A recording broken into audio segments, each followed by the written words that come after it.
Good afternoon, gamers. It's Nathan from Switch Player Magazine here, reminding you that today is a special day, as it just so happens to be the 34th birthday of a certain space-faring female bounty hunter. That's right, it is Samus' special day, as Metroid was originally released on NES on August 6th, 1986 in Japan. To celebrate the occasion, we thought we'd put together a brief, informal video about what we would love to see in the future of the franchise, as while releases in the series have been sadly sporadic, there is no denying that when we do get a Metroid game, we are generally in for something special. The atmospheric, lonely sci-fi series borrows heavily from the film Alien, so suitably has some terrifying parasitic space creatures as antagonists, but also some truly spectacular action scenes and some of the most horrifying bosses you'll ever see on a Nintendo game.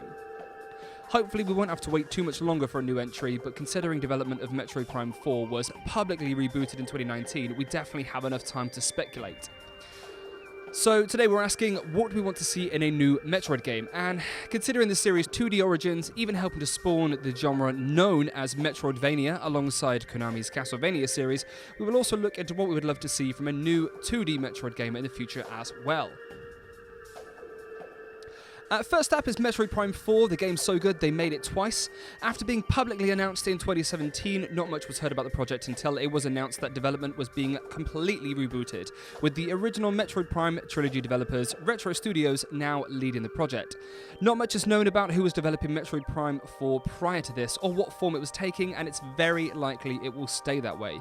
Retro Studios has been a bit more forthcoming with information, however, with several job listings and announced creatives joining the company, giving us a strong idea of the direction the franchise might be taking. Artists from large AAA games such as Star Wars, Tomb Raider and Borderlands have come on board as VFX artists for Retro Studios.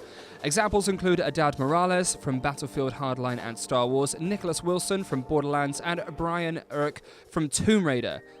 Thanks to My Nintendo News for that information. And alongside this, we've seen job listings where the future employee of Retro Studios would be asked to design, own, and champion boss and AI encounters in a highly iterative environment, whilst also thinking out how to plan out thoughtful and intentional player experiences at both macro and micro levels. So with this slightly confusing information, it seems Retro Studios clearly has its eye on the future and is looking heavily to modern games for inspiration and talent to help develop. But what would we like to see? Considering its stellar 2D entries, the shift to 3D in Metroid Prime and the GameCube was a cause of concern for many gamers. However, Retro Studios managed to transfer the soul of the series into a 3D environment, alongside some of the quieter moments and isolated exploration that made the original so memorable. While Metroid Prime 2 continued this, Prime 3 deviated heavily with a much higher focus on action and a large amount of talking characters. While Metroid Prime 3 was still a fantastic game, many fans felt that the series had moved too close to aping other modern shooters, with a focus on action and other aliens stripping away a lot of the fear that permeated the earlier games. Metroid Other M only further pushed the action focus, but that game wasn't developed by Retro Studios, so it doesn't need to be worried about much here. If we were to see the game released in the next couple of years for Nintendo Switch, considering the large amount of stellar shooting games already available on the platform, such as Doom and Wolfenstein, it would be nice to see the series take the approach of more sinister, introspective, space-based games such as Dead Space. Not the mindless action and shoehorned multiplayer of something like Dead Space 3. With even Halo alumni joining the team, it would seem that Retro does want to not only greatly expand the scope of Metroid, but perhaps multiplayer will indeed be a focus. But considering the fun multiplayer modes included in both Metroid Prime 2 and Metroid Prime Hunters for DS, not only could a current-gen multiplayer Metroid be achievable, there's a chance it could be absolutely fantastic. The choice to play as different bounty hunters in Hunters for DS fits perfectly into the current swath of hero-based shooters, with interesting abilities and weapons helping to set players apart and add variety to each match. The incredible pedigree of Halo's staff members also shows a lot of promise, as players still enjoy Halo's multiplayer modes with the Master Chief Collection to this very day. It almost seems sacrilegious to release a shooter nowadays without a multiplayer mode, so we fully expect it and believe that a Metroid multiplayer designed by previous Halo staff members could end up being a major selling point for the Switch.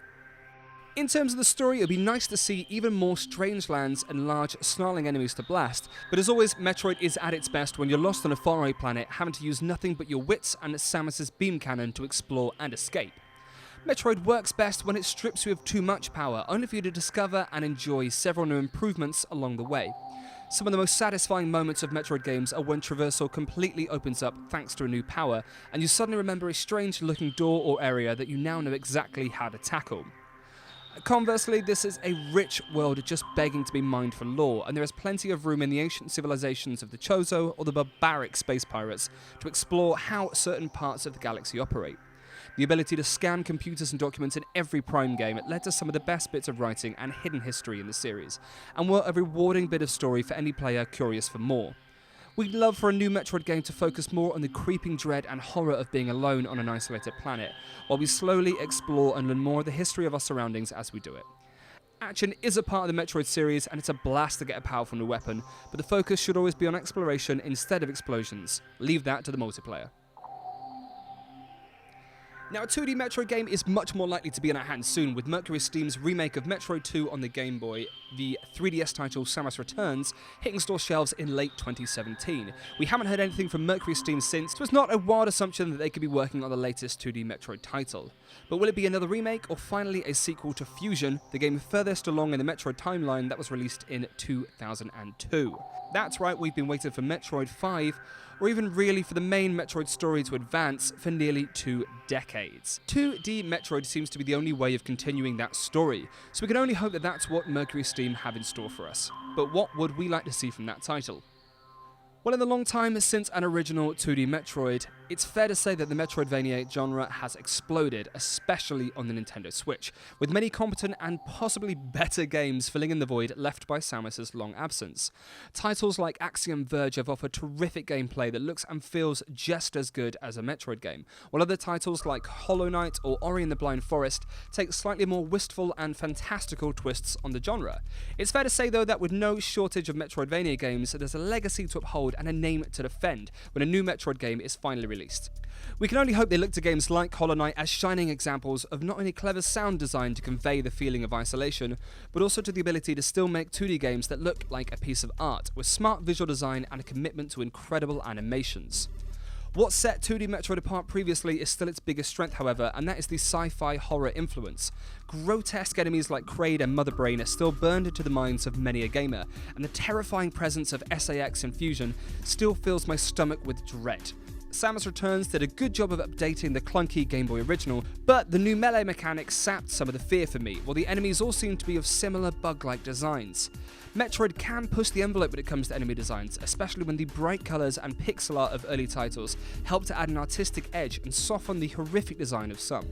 Bosses are more fun when they are huge alien monstrosities that represent the strange environment you found them in. That or Space Pirates and Ridley, they are just fun to blast for eternity. It would be great if Mercury Steam drew on their experience with Castlevania to create some weirder and scarier enemies based on gothic horror or even the sci-fi works of Lovecraft to help make alien creatures truly feel alien and threatening. In fact, if we're dreaming up games, it would be fantastic for Mercury Steam to use their influence with Metroid and Castlevania to make a true Metroidvania game. There's been weirder crossovers, and how great it would be to see those worlds interact, with maybe Dracula accidentally teleporting his castle between dimensions and Samus crashing a ship straight into it as it appears in space. If nothing else, it'd be great to see the kings of the genre actually use the name associated with them. So there we have it, just a couple of our hopes for a future Metroid game on this wonderful day, the birthday of Samus herself. Though we can happily fill a book with ideas, as the potential the series has is huge, yet so sadly untapped. While we still don't know how long it'll be until we get a new Metroid game, we can only hope it won't be too long, and maybe we'll finally get Metroid Prime Trilogy HD on the Nintendo Switch to tide us over, as well as introduce a whole new generation to an incredible trilogy of games. Well, thanks for watching, and be sure to let us know what you want to see from a future Metroid game in the comments. Would you rather the series stuck steadfast to its horror origins, or do you think it rightly deserves to be Nintendo's Halo killer, multiplayer and all? If you enjoyed this, you can read the latest news, reviews, and features over at switchplayer.net. Meanwhile, you can also order yourself a copy of our print magazine with exclusive content by heading over to our Patreon and supporting to receive a brand new glossy mag every month. Hold on, Metroid fans, we'll get a new game eventually. Goodbye.